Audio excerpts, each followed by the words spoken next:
How do guys or men manage expectation in relationship and avoid disappointment? The only way guys can avoid disappointments, like I said, is to love in a very healthy manner. The way we are preaching love these days is very unhealthy. They are telling men to sacrifice everything they have and be too attached to their woman. What that means is if you become too attached to your woman, you're most likely going to be missing out on other areas of life that can help you improve as a man. So what happens is, for the most men that get this thing correct, they are working on a vision, a mission, right? And whenever a woman walks into their life, they don't focus on the woman, right? The woman most likely focuses on them while they are working on that stuff. Until it's in that process, it doesn't give that room for unhealthy attachment. It's like, I love you, right? But I have to get this done. And when a woman gets that message, she will look for ways to help you get that done. But when you're attached in a very unhealthy manner, yeah. What's that? You're missing the question. What was the question? How do you manage expectation in relationship and avoid disappointment? Oh, sorry. Can Sorry, you hold repeat on. the question? How do you manage Expectations expectations in and relationships and relationships? avoid disappointment. You basically handle it. The only reason you get disappointed is if you were attached to an idea, or you were obsessed about seeing something happen a certain way. The reality is focus on what you can control. The only way to get rid of disappointment is to focus on what you can control and realize that sometimes things don't go your way. And I tell guys, that's why stoicism is there, to help you understand that if things don't go your way, you're fine. You just proceed and live life in a very healthy manner. So they should have this mentality, quite Sarah, Sarah. What's correct, Sarah? Whatever will be, will be. So that's a very wrong mentality, right? So there's a very big difference. When a guy says what will be, it's different from him putting in effort to make it happen. So I put in effort to make it happen, right? But if it doesn't work out, I shouldn't kill myself. I shouldn't feel too bad. People put in years into a business, 10 years, that business never thrives. But at least they put in the effort, they play their part. But when most guys say, oh, what will be, what they mostly means is, I'll just put in little effort, right? Little effort, and it doesn't work, I back off. But if a guy that has intention understands that he has to put in the effort and not be attached to the outcome, what that means is you can follow the books by its rules and still things will not go your way. Then that's where stoicism comes in to help men understand that. You can have all the best pickup lines, but some girls you can't gather or you can't get all the girls. So what should you do? Feel bad because you didn't get one girl? I mean, if you didn't get one girl, you have a problem too. You know your pickup lines. All right. Yeah, I saw something on social media today, All right. whereby a man, Yeah. Odogo in this thing, was asking his fiancée All right. to be his, not a fiancée, rather his girlfriend to be his wife, and the All girl right. walked out. So do you think what the girl did was wrong? I went to the comment section and somebody was like, you should discuss marriage in your relationship. And if she goes with the idea that you know that you can But proceed with. did he say why she walked out? No, no, they just like put an audio when it was asking, would you be my wife? And Yeah. she just. So like, it's a real life situation, right? Yes, it is. So I feel like publicly proposing is a very dumb idea. It's an idea that was sold to us by the media, right? The idea that, you know what, I can't tell the whole world that I love you. But why tell the whole world you love her? If a lady is going to marry you, you can discuss that in private, because marriage is a long-term commitment. It's not what you think she should make on the spot. If she's going to be with you, marry you, she already knows that the very first day she saw you. A lot of women just hold on to a particular guy, hoping that the better guy comes along. And if it doesn't come along, they kind of settle for what they have beside them, which is okay, it's normal, right? But a lot of guys, it's better for you to discuss marriage in private. Then you can exercise your stuff during the wedding, your public affection, display of affection later on. Not showing off and then you're embarrassed. And I don't understand why the fuck are people even lifting the bar of this proposal, because the one I've seen now, the highest proposal I've seen is a guy paid these ego controllers, these ego commanders to send will you marry me to his wife. You know how crazy that is? To send bed, to fly, to go is that what you do? To go and meet somebody and say, will you marry me? Now men they cause this rubbish. You know, people are just looking for ways to be romantic. Yeah. They can't blame Again, them. is the idea of romance that's caused all this rubbish. So yours should be coded. It should be discussed. It should be discussed. Yeah. Okay. Yeah, why? Yes, coded. Yes, Isn't it because. supposed to be like a surprise thing? Like, bah, would you marry But me? to be very very frank, if you understand female nature, you know that she'll marry you or not. A woman that will marry you, right? That will want you to marry you, she would have been playing the wife roles before the proposal. I'm sorry. If a woman really wants you to marry her, she will play the wife roles before the proposal comes. So as a man, if you get female nature right, you know that that's what she's doing. But if she has this idea of if you have this idea of don't do wife I stuff never if you're not marry married. you. Why? She's considering. She's not sure she's gonna marry you. Are you sure you call that consideration? Yeah, because if a better guy comes along, she'll move ahead. Consideration. But she Yeah. does not want to snooze or lose. Yeah, that's the point. She's still calculating. When a man wants you to marry her, she's not gonna calculate. She will try that her best to do anything she wants to get just to be there. So you already know. Do you know guys actually take advantage of this? You're supposed to clean and sweep. No, don't get me wrong. My point is that I feel like this is where I feel like the women have gotten this whole dating wrong, right? They exclude the advice of other men. If you know you want to take a guy serious, you need other men to assist you. Your brother's your father. I think, okay, this is the kind of guy I'm dating, right? And this is what I see in him. Guys can smell bullshit from a distance and judge and say, you know what, he's worth it. No, something is shaky somewhere. A guy who doesn't have a business is driving a Benz. You can't even tell what he does. And you think any father in his right senses will approve that man? He wouldn't now. But a man can see a man, the way he talks, the way he dresses, even through his social media profile, he can make some calculations and say, you know what, I think I like this guy. And the daughter, if she was close to her father, it's what I said, daughter should be very close to their dad. We know that, okay, this is a man worth investing in. So yes, if she wants to be a wife, she would invest in you. It's a harsh reality, what? Yeah. But men I, actually, sorry? they misunderstand this concept. I agree with you. That's Yes. why I said that you need to vet the guy first. Hold on, you need to vet the guy first before you do that investment. I mean, it's like going to invest into any business now, right? Wouldn't it be wise for you? Would it not be wise for you to like do some research already? I'm saying that if you do the research by yourself, auntie, don't worry. Men have a way of evading your detectors. So you need another man to do it for you. Except you are so good. If you're so good, the only way you can get so good is by being run through by other men. So Being experienced. being experienced. And when we have that other experiences, okay, how does it benefit me? Gaga, move. Yeah, all right. Oh, I thought you wanted to end it. Okay, I continue. Okay. So, what are some conflict resolution strategies to maintain healthy relationship? Uh, Conflict resolution, right? Yes. Discussing things. I feel like talking things out when emotions are not involved anymore. A lot of the time, when it comes to resolving conflicts, background, when it comes to resolving conflict, a lot of people are trying to get their message across. They're trying to pass. They're still emotional, but when emotions are less, it's easy for it to like, okay, you know what? Okay, now we're both less emotional, right? This is what happened. This is how I saw it, right? And understand another person's perspective. So, less emotions involved to resolve conflict and communicating better is the only way I see to resolve conflict. Because emotions involved, so we are making noise. If you can't communicate well, we are still making noise. So those two things have to be in place to resolve conflict. What's the definition of communicating well Sorry? in a relationship? What's your definition? Communicating well in a relationship. That's that's a very funny thing because I don't know why communicating has to be outside of anything. Communicating is just passing the message across.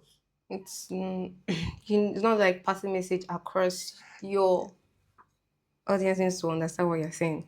Communicating in any context is passing the message across, right? So when I say communicating in a relationship, I mean you mean communicating your needs and desires in a relationship.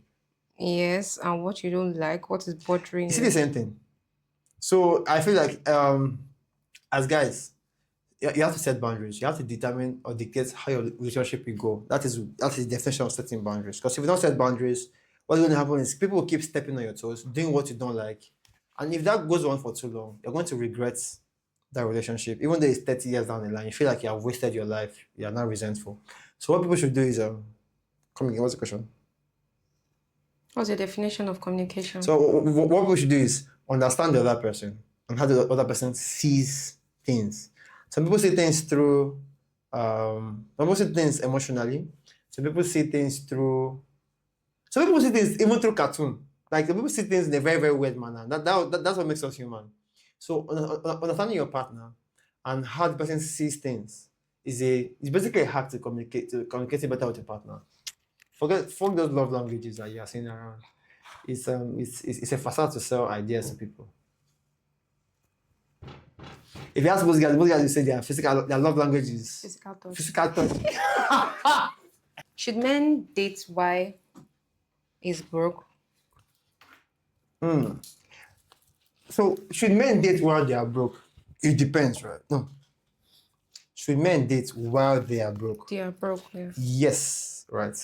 Why men should date when they are broke is because most men use money as a yardstick for how they can date. But what happens is after the money, what is next? After you have the money, do you know how to talk to women? After you have the money, do you know the kind of women you want to deal with? But when you are broke, right? When you don't have money, when you're talking to women, you're much more authentic. You make yourself creative because you know what? I still have to create an impression for this lady, right? How can I create it using my limited resources? Now, this advice only goes for men who are working towards something. The men who are not working towards anything yet, they shouldn't date when they are broke. But the men who are working towards something, they should feel comfortable expressing themselves to women while they are broke. That's an edge in your dating life. Okay. Okay. Go ahead. Don't worry. Should men focus on their looks? Yeah, go ahead. So should men focus on their looks? I'll say looks matters quite alright, but should men focus on their looks? Looks is important, but to an extent. What's with you now? Emmanuel. Emmanuel talk. Advise him. What's the glass is nice. What's the problem? What is the problem? The glasses is making you look like a serial killer. Now, what do you want to look like? Go, be that. No, I'm serious. It's not nice. Okay, let me give a story behind why I had these glasses. I went out for one event, one party like that, and I saw the glasses, a soldier wearing it at the door, right? And this madam selling it right beside the soldier. I looked at the glasses. The soldiers were pricing the glasses and all that, so they didn't buy. I was like, okay, no problem. I'm like, let me see the glasses. So I wore it, and one of my guys was coming out. He didn't see the soldiers though. He just saw me trying the glasses out. I was like, oh my bros, everybody go fear you like this. So if you wear these glasses, I said, okay, you know what? Give me two. So he gave us screws of I look much redder and much more funny. So it's a personality of that dark. It's supposed to create this. It's supposed to show that dark personality that I think I embrace. Yeah, so guys should be able to look dangerous, but have a good heart. That's why have a good heart. It's like judge a book by its cover. It's like, how would someone know you have a good heart with this? They should approach first now. I know what about. I will know the lion will not kill you if you near the lion. Near the lion first. The lion is actually dangerous. So sorry, but they can tame the lion to become a lap dog. So don't worry, just don't worry. So hold on. Speaking of looks, a guy who looks dangerous, right, will have more success with women than a guy who looks like a woman. Correct?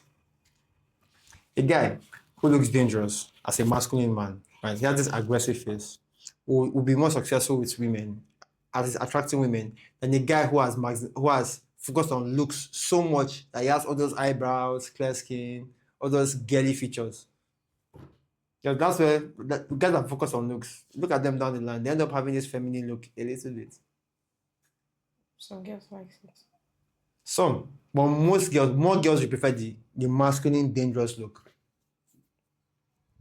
Hey, and speaking of some girls like it, I would say that girls, it depends on the stage of life where you meet them, right? The stage of life you meet them determines who you'll be attracted to.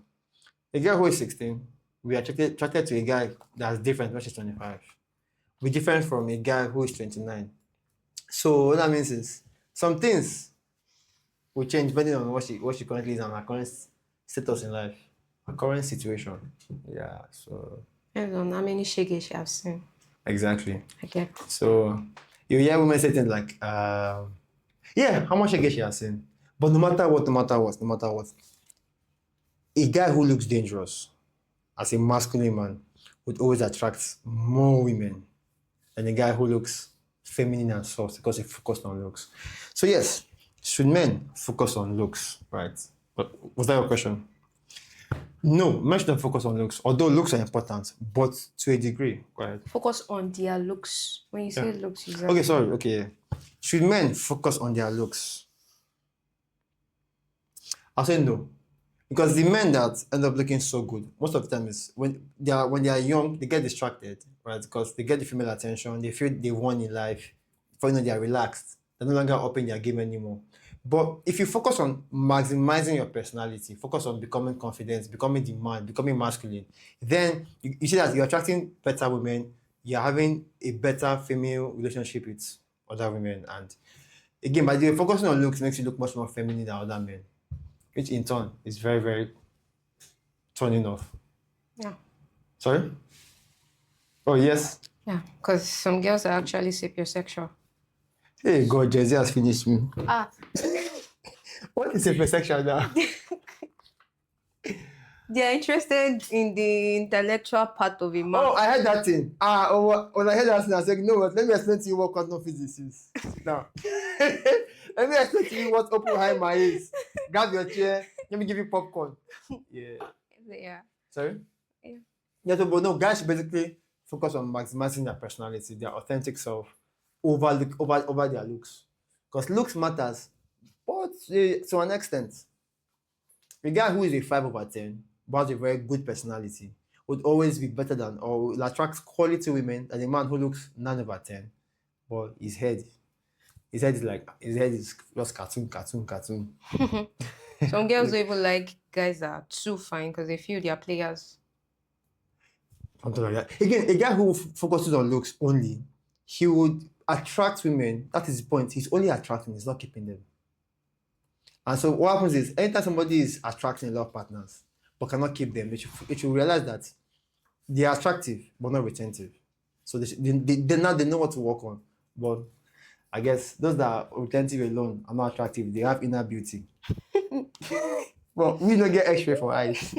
How can men avoid gold diggers?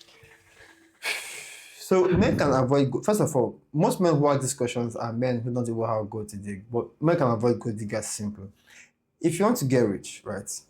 At the point of getting rich, interact with women, date women, know how women think. Why? Because if you know how women think, you will realize that gold diggers and women who like you for who you are, they have the same tactics, right? But the difference is the woman who likes you, she would invest herself into you. While the gold digger will use the same tactics, but we want you to invest yourself into her. That's the slight difference. So get rich, right?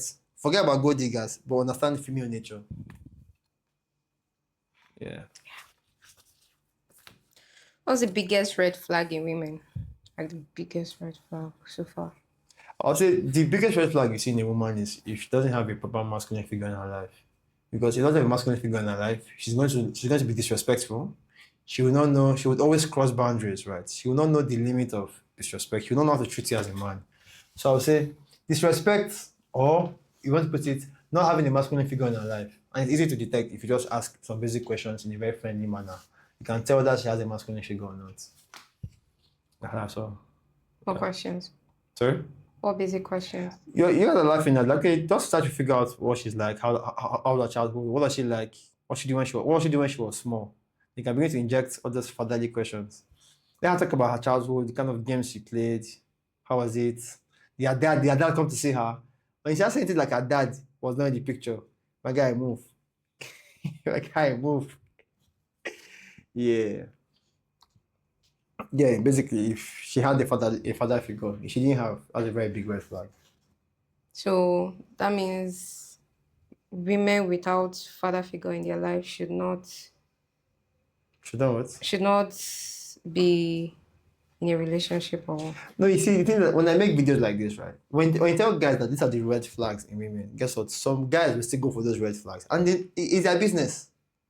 It's truly their business. So I believe that guys should know the red flags, should know the consequences of some red flags, and know whether they can cope with it or not. Some guys don't care about respect. They're not bothered about disrespect. They say, you know what? I can tolerate the disrespect, so let me just tolerate it.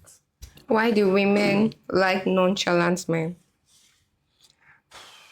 First of all, women don't really like nonchalant men, but I feel like because of internet and the stupid advice that goes around, women like men that are focused on their purpose, right? So a woman will like you more if she comes into your life and you have something happening for you. She's not the focus of your life, but she's helping you to achieve the focus on your life.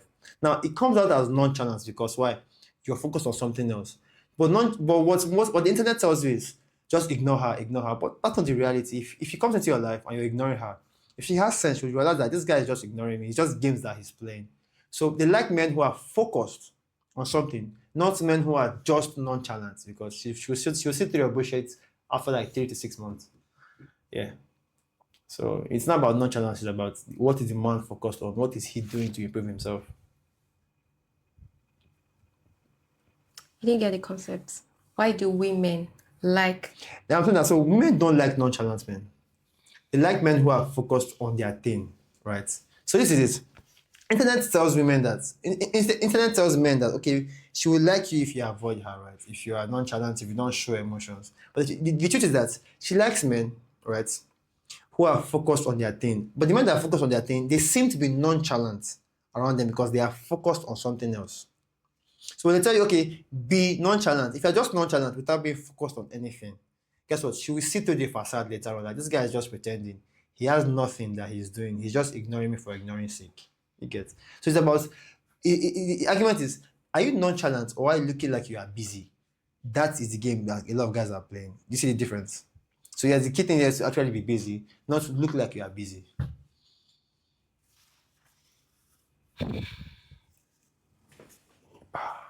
All right. Why do nice men get rejected? Well, a lot of nice men get rejected because girls understand that those nice men are actually very dangerous. What nice men do is nice men would help you with some favors, knowing fully well that you must pay back, and they want you to pay back with dating them or something. Nice men don't do things because they like you. They do things because they understand that there's a transaction, there's a social contract, there's an invisible contract. So, for example, is you ask for a favor, right? I do the favor for you. A nice man will want you to do something for him in return. If you don't do it, he feels bitter, he feels angry. Now, a nice man is not a good man. Those are two separate things. A good man will do something because he wants to do you a favor, right? Maybe you have financial problems. He helps you because that's why he's a good man. The next man will say, you know what, I will help you financially. But in his mind, he's going to help you to the point where you will feel guilty not helping him back. And what does it mean by helping him back? Either by sex, either by dating him, in some cases by marrying him. So that itself is not a nice man. He's a man who cannot communicate what he wants, and he's thinking that he can silently manipulate people. So okay, and let me take it again for the short form content. First of all, why nice men get rejected is because they have to realize that there's a difference between a nice man and a good man. A girl has a problem, right? Maybe she needs financial help. A good man will help her if he can help her, right? If he can help her, you help her, and that's it. He doesn't have anything else in return. A nice man will help her with the intention of trying that, okay, after I've helped you, I want you to either have sex with me, date me, or marry me. So it's not really a help per se, but it's like an invincible contract. And this thing happens where a lot of guys assume that if I help her for too long, maybe one day she will date me. If I help her for too long, maybe one day she will marry me. And that is manipulation if you look at it very well. So yes, that's why a lot of nice guys get rejected or they finish last.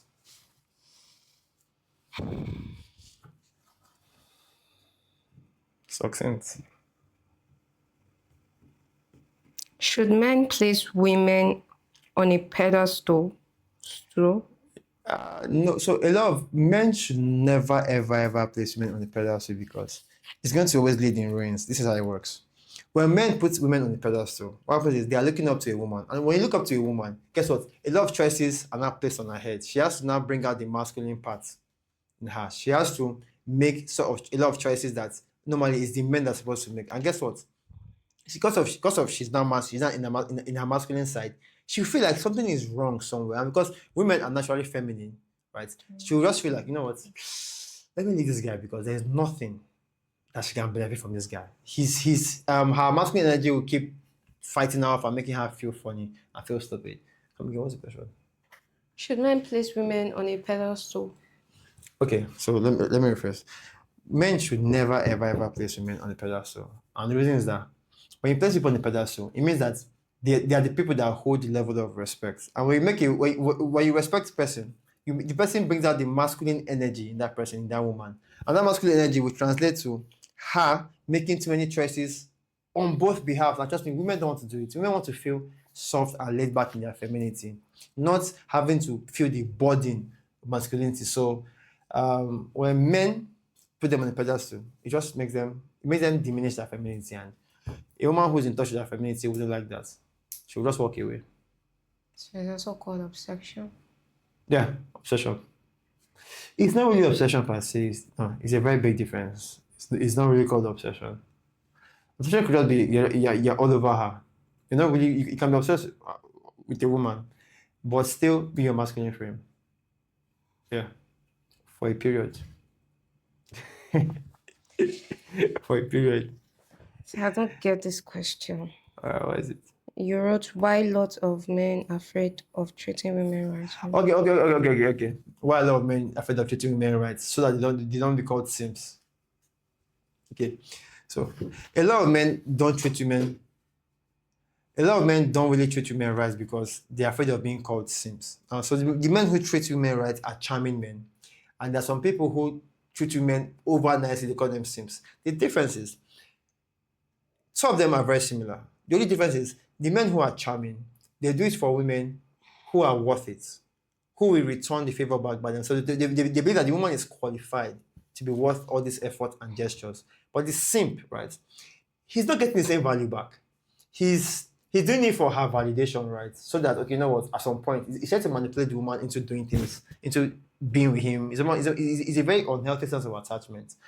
But the guy who is charming, he's already comfortable, like he's confident in himself, but he says that this woman is worth all these gestures. But for the simp, he's not worth it. She's not worth it. She's just doing it for it. Sorry. I think I've spoken too fast again. Yes. Okay.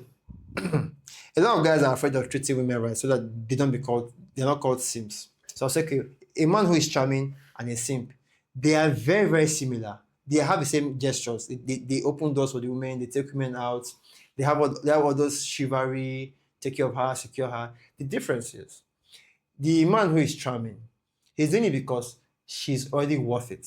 That means is okay, I've already seen her, she treats me right, she treats me well, so I give it to her. But the guy who is a simp, right, he's doing it so that, right, so that she validates him. He's doing it for her validation. Right? He's doing it, you know what, if I keep doing these things for her, one day she will see me as the main person. If I keep doing this thing for her, maybe one day she'll take me as a serious boyfriend. So in that very end, it's a manipulative tactic. So if you're a guy who you have seen a lady that you really want to be with and you feel like she's worth the gestures, no, you're not a simp, you're a charming guy, and which is okay. Because there are guys who are genuinely charming, but you should not feel pressured. Or you should not feel pressured to not be called a simp because you want to take care of your woman. That's the difference. So now I think I spoke very fast. You need to. Yeah, slow down. Yeah. Let me take it again. Please do. Okay, I'll talk slowly this time around. So when men treat, okay, a lot of men are afraid of treating their partners good because they don't want to be called simps, right? Because there's a slight difference between a simp and a man who is charming. Although they are very similar, the difference is the man who is charming is someone he understands that the woman he's doing it for is worth it. She brings so much peace, she brings so much quality energy into his life. She brings feminine energy into his life. She's basically helping his life, basically. And he feels like, you know what, she's worth all these gestures. But a simp will do the same gestures for his woman, or even not more, so that she can then like him in return. So that she can then pick him as the main person. So itself, a lot of simps do it for the validation of themselves. Like, okay, you know what, I want this woman to choose me, so I'll do all these things so she can choose me. But the charming man says, no, you know what, I'm with her already, right? And she's done all these things, but let me just pay her with all these gestures, all this kindness. That's the difference. So guys should do it only for women that are worth it, who are bringing quality to their lives. Oh, so just like simp and gentlemen are different. They are different people, the same gestures. Yeah. Should a man ask a woman what she should bring to the table? So men should never ask a woman this question, what do you bring to the table? Because what it basically means is, one, you are looking for something that is quantifiable. But the problem now is women don't bring things that are quantifiable. You cannot quantify peace. You cannot quantify love. You can only qualify them. So what that means is, when you ask a woman what you bring to the table, is because you don't understand female nature. I don't understand the role the woman is coming to play in your life. So I tell guys that question is very stupid. Instead, get to know her, right? If you know her and what's coming out of her mouth is not worth it, then leave her alone because you can feel the energy already. And then you can tell what she brings to your table, what she brings to the table. What are you looking at? What are you expecting money? So Because some men, let me take another approach. Say the question again. should a man ask a woman, what do you bring to the table? Should that question be asked? No man should ever ask a woman, what do you bring to the table? Because a lot of men will be expecting to hear things like money, house. But the honest truth is that a quality woman, I'll say quality to any man, a quality woman does not bring things that are quantifiable, money and joy. She brings things that are qualifiable, peace, joy. How nurturing is she? And those things can be measured, right? So when you ask a woman what you bring to the table, is because you don't understand female nature. So what you should do is when you meet a woman, speak to her, let her express herself. You can from there use your sense of your female nature to understand what she's actually bringing. Is it worth it? Is it qualifiable enough? Not quantifiable. So never ask a woman, try to figure out what she's bringing to the table by her genuine nature, her nurturing nature, and all of that. You're about to ask something about men, but men.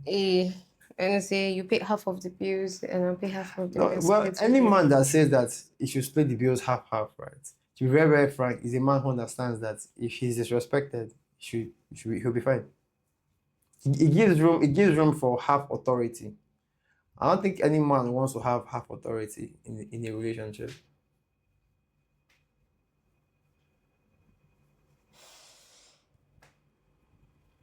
You answered the question. Okay. So what's the importance of that in in women's life? Or what's the importance of that? So fathers are actually the more important parents. It's not a debate. Sorry. If you look at the dad is the one responsible for teaching a child how to navigate what? Navigate life. It's the dads that actually wait, hold on. So to understand the importance of dads in the lives of kids, let's look at this research, right? Out of the kids that commit suicide, or out of the people that commit suicide, most of them did not have dads. Out of the men that are in prison, out of the 9 or 8 of the men in prison, of 10 of them, did not have dads, a father figure in their lives. What does that tell you? That dads play a very huge role in the life of kids, right? It's the dads that teach kids boundaries, that teach kids consequences, right? Because mothers love unconditionally, but your father, him disciplining you makes you realize, okay, come, this is not the way the world works, right? If you think the world works like this, nope, this is how it works. He shows you, he basically navigates, he teaches you how to navigate life and the social space because, quote unquote, the variety of men is harsh already, and he used to teach you things like aggression, confidence, what to draw the line, and how to channel your. So hold on, I'm looking for that research. Sorry, hold on. What's the role of importance, right? Of that. I'm thinking of a way that is not so insulting to women because women wouldn't like the answer. Okay, so it's the fathers that teach actual empathy to others. It's the fathers that teach understanding, right? It's the fathers that make kids realize that they need to act a certain way in society, right? Okay, so the importance of fathers in the lives of kids is it's the fathers that are responsible for passing down proper characters in kids. The mom play a role quite a lot, but it's mostly the dads because the moms love the kids unconditionally. So what that means is if the kid does stupid things, she loves him regardless. But the dad will call the kids order and say, hold on, no, no, no, no, no, no.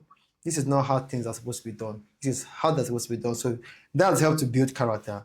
And whenever you remove the dad from the picture, the mom is forced to step into that role. So that means that, and it causes a lot of chaos in the kid's head because how would such person who loves me unconditionally still is still showing me all these other brutal ways of life? It doesn't really work. So most of the kids that are in prison do not have that. Most of the kids that commit suicide do not have that. And that's because the dads are important in showing kids how to navigate life. How do guys overcome the fear of rejection when asking someone out? Well, there are two ways guys can basically overcome the fear of rejection. The first part is by confidence, working on yourself, doing things that are difficult, going to the gym. Second part is about second way of overcoming fear of rejection is being delusional, being super confident that you know what, you don't give two fucks about what she has in her head. You're working with the kind of confidence that you don't really care about her, or if she says yes or no. So yeah, two things: become confident or become delusional. Both to get you the woman you're talking about. Both to help you make you handle the fear of rejection. So being delusional. Yeah. Does it work in hand with being confident? To some extent. So the whole idea is delusional means that you don't have evidence yet. But like, you know what? Fuck it. Let me just do it regardless. Because the most fears happen in people's heads. So to overcome the fear, one has to either be confident and he has to build himself, or he has to be delusional. That is, he doesn't care about what he currently has. He's just doing it regardless.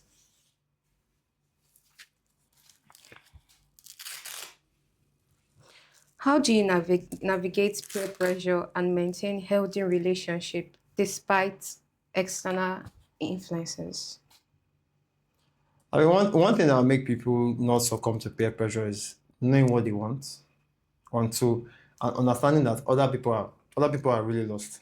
Because if you know what you want, you get to realize that. Well, if you know what you want, and you know that other people don't really know what they want, you get to realize that most people are living life out of quiet desperation. They don't really they don't know what they want. They just embrace ideas, just going with the wind until they realize that time has gone by. So what you do is know what you want. It's easier for you to overcome peer pressure when you know what you want and you know that other people are just wasting their time. Okay, so goes in this Godwin that we are saying online. You know, most ladies tend to like look at the social media aspect of relationship and So compare it anybody with using social media to judge his relationship doesn't know what they are doing. okay. One, two, they fall for looks. What happens is when you fall for looks, you most likely will live your life in a way that you regret. So three people should realize that what you are seeing online is very surface level. There's a lot of things happening in the background that you cannot see beyond surface level. Four, nobody puts his worst life on social media. Everybody puts their highlights. Perfect. Social media is the highlight of people's lives. It's the moment they want you to see. And it's the moment that to them is the best moment. And other is know what you want and progressively work towards it, right? And then you will not be able to fall for these ideas of peer pressure and all of that. And thinking God when. How can a guy attract a woman for the first time in dating cycle? Like it's going to. For a guy to attract a woman, the first thing, this is funny because it's going to, the first time guys can attract a woman, right, is using confidence. Looks plays a role quite alright. But confidence, no matter how good you look, right, if you're not confident to a woman, it's a very big turn off. So I would say confidence and looks will play a good role when it comes to creating that initial attraction. So guys should maximize their personality, their confidence, then work on their looks, grooming, going to the gym, basically taking care of themselves. So you don't think money is as a Money plays a role, but to an extent. I tell guys to see money as a tool to create experiences, but not for you to rely on them. I would tell guys that guys should even consider talking to girls when they are even broke. Because when you talk to girls when they are broke, it's easier for you to weed out women that have fake personalities. Yeah. And two, a lot of men push this idea of dating until they are rich, which causes serious problems because now they are rich. Imagine a guy who is rich but can't talk to girls. He's basically a moving target because women will find that kind of man easier to control because he does not understand female dynamics. Yeah. Yeah. So how do guys manage feelings after a breakup, and how do they move forward? Get over a breakup and just move forward. How? How you guys move over from your exes? Yes. Yeah, you see, so the problem about it is that first of all, why was the man attached? We live in this world that tells men to become attached to their woman. Yes, some yes, that's some healthy level of attachment. So if you're discussing about a man who understands his emotions and who is healthily attached to a woman, right? When he breaks up, he will understand that the point of the breakup was to make him better and to make him go for a better partner. So he understands and he will not be fixated on that other person. But somebody who was attached to his ex in a very unhealthy manner, it's going to be very difficult because you most likely see him denying himself or trying to get back to his ex because of she made him hooked or something. So a couple of tips. Guys should have this idea that there are a lot of good women out there. So if you basically focus on getting good women, you will get good women. Also, when you're with women, when you prioritize yourself, right, and your vision, your mission over women, what you will realize is you will have a healthy sense of attachment, right? But not unhealthy to the point where if she leaves you, you're fucked. Yeah, so I believe all guys in their relationship should be attached in a healthy manner, not this idea that we call love these days. So, are you familiar with Tinder, Bumble, and the rest? You're not. Okay, No, I'm that's not fair. familiar with them. But you know what they are Yeah, but I for. know, I know. I think I'll just edit now very soon. At some extent, I know. Go ahead. What do you want to say? Okay. I want to ask, how good is dating apps for young men? Dating apps like Tinder, Bumble, rest of them. I said dating apps is messed up quite alright. Yeah, but only a very few men see success. That is for every 100 men, only about 10 men find success in the dating apps. So I'll say for young men, you have a 90% chance of failing in dating apps. But instead of you relying on dating apps, rely on physical connection, rely on actually because dating apps have spread this idea that there are a large pool of women, but in reality they are not. The women you are seeing are mostly, I'm very, very sorry, a lot of them are damaged. So if you find the woman that you want to meet, you have to think of where she hangs out and be intentional about it. Most of them are not on dating apps. Again and again, you're definitely going to see bigger mistakes in dating apps than meeting in person, but you can shoot your shot. Only 10 out of 100 men succeed in dating apps. So you would not advise a young man to go for it? If he knows what those 10 men are doing and he can do it, quite alright, that's good. You should go for it. Get? Oh gosh. I think we should ask the question again. I think I have a different approach now. I should ask this question. Again, yeah. Okay.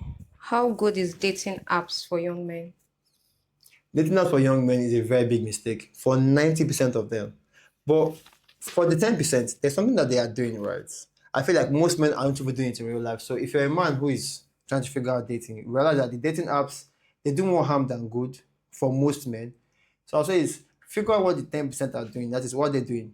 They have purpose. They know what they want in the women. They understand female dynamics. And when they see a woman from her picture and from her profile alone, they can most likely judge a book by its cover because there's a reason the cover is that way. So guys need to basically know how they can improve their dating profile on dating apps. Then they can see success like the 10%. Okay. Like you said men ought to cheat because it's in your nature. Okay. So what are some ways to navigate the pressure of hookup cultures and maintain healthy relationships? Hookup. What's the question again? Say it again. What are some ways to navigate the pressures of hookup cultures and maintain healthy relationships? The best way to navigate any pressure is to understand why the pressure is there in the first place. The only reason there will be pressure in the hookup space is because you want to feel among. You want to feel like you're a member of society. But if you understand that most of these people that are doing hookup do not really lead to anywhere, And yes, for men, men need multiple partners. I'm not to lie, it's nature. So what men should prioritize having a number of quality women. Because if they go after quantity, you most likely be pursuing women that you don't want to end up with. Like if you think about it, think about the woman you end up with, or the woman you get pregnant, the woman that we take up is the woman that you are going to be sharing brain with your kids. You be more careful about the women you choose. So I'll tell men to understand the dating scene and be very, very cautious of the women they talk to. Yeah. And no longer be pressured, if you understand. How does a man get respect from the woman he loves?